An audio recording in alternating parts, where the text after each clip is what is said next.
ভালোবেসে বেকার ছেলেকে বিয়ে করেছিলাম। আমার পরিবার মেনে না নিলেও আমার হাজবেন্ডের পরিবার ঠিকই মেনে নিয়েছিল। প্রথম সব কিছু ঠিকঠাক থাকলেও বিয়ের 2 মাস পর শাশুড়ির অন্য রূপ দেখতে পাই। স্বামী যখন বেকার ছিল, ঘরের সব কাজকর্ম করার পরও শাশুড়ির মন পায়নি। ছোট থেকেই বাসায় থাকতাম, আর তেমন কোনো কাজও করতাম না। কোনো কাজ না জানলেও নিজে নিজে যা পারতাম সব করতাম, কিন্তু তবুও আমার ছোট ছোট ভুল নিয়ে অনেক অশান্তি হতো ঘরে। আমাকে ওয়াশরুমে গোসল করতে দিত না, পানি খরচ হবে বলে। বলতো, কারেন্ট বিল কি তোমার বাপ এসে দিয়ে যাবে? ঘুম থেকে উঠতে দেরি হলে বলতো মরার ঘুম ঘুমাচ্ছে। এত কিছুর পরও আমার স্বামী কিছুই বলতো না, কারণ সে বেকার ছিল। আমার উপর যে কী পরিমাণ মানসিক নির্যাতন করেছে তা বলে বোঝানোর মতো না। একটা সময় শাশুড়ির অত্যাচারে আমি মানসিক ভারসাম্য হারিয়ে ফেলি। কাউকেই চিনতে পারতাম না, এমনকি যে মানুষটাকে ভালোবাসতাম সেই মানুষটিকেও চিনতে পারতাম না। আমার এই অবস্থার কথা শুনে আমার আব্বু আম্মু এসে আমাকে নিয়ে যায়। অনেক চিকিৎসার পর কিছুটা সুস্থ হই। শ্বশুর ভাসুর বিদেশে থাকলেও তারা আমার চিকিৎসার জন্য কোনো খরচ দেয়নি।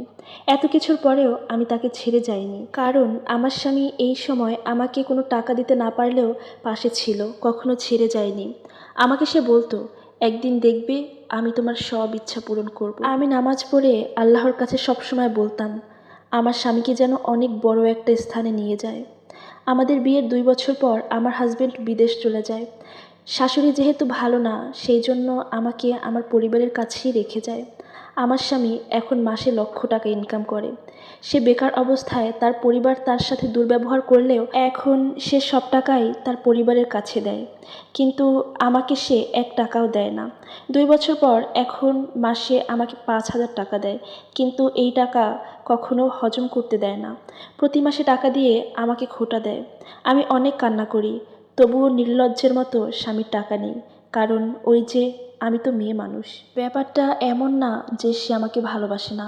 তার কথা হলো তার সব টাকাই তার পরিবারকে দিবে, আর আমার সব খরচ আমার বাবা মা দিবে। এভাবে চললে সে অনেক খুশি।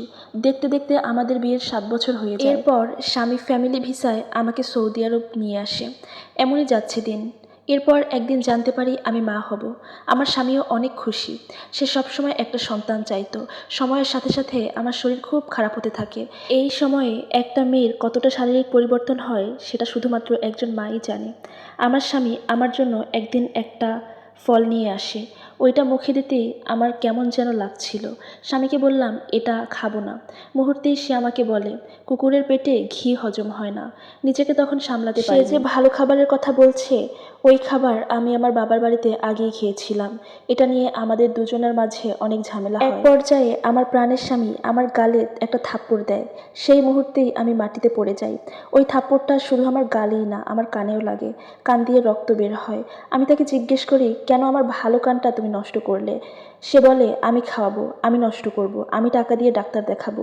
বুঝলাম সে একটুও অনুতপ্ত নয়। আমি আমার স্বামীর মুখের দিকে তাকিয়ে ভাবছি, হায় রে স্বামী, টাকা পেয়ে নিজের সব অনুভূতি বুঝি হারিয়ে ফেলেছ। একটা মেয়ে নাকি সব ভুলে যায়, কিন্তু তার প্রেগনেন্সির সময় মানুষের খারাপ ব্যবহারগুলো ভোলে না। আমার স্বামী আমাকে অনেক ভালোবাসে, অনেক মানে অনেক। আমি যখন মানসিক ভারসাম্য ছিলাম, সে প্রতি রাতে আমার জন্য কান্না করত। ওই মানুষটির এই পরিবর্তন আমি কিছুতেই মানতে পারছি না। আমি আল্লাহর কাছে বলি, আল্লাহ তোমাকে অনেক টাকা আমাকে খোটা দেওয়ার জন্য, তোমার হাতে অনেক শক্তি দিক আমাকে মারার জন্য, শুধু আমার কষ্টটা বোঝার জন্য আল্লাহ তোমার ক্ষমতা না দিক। একটা মেয়ে কতটা অসহায় হলে এই ধরনের কথা বলে। সো ভিউয়ার্স, গল্পটা এক আপুর লাইফ থেকে নেওয়া। ধন্যবাদ।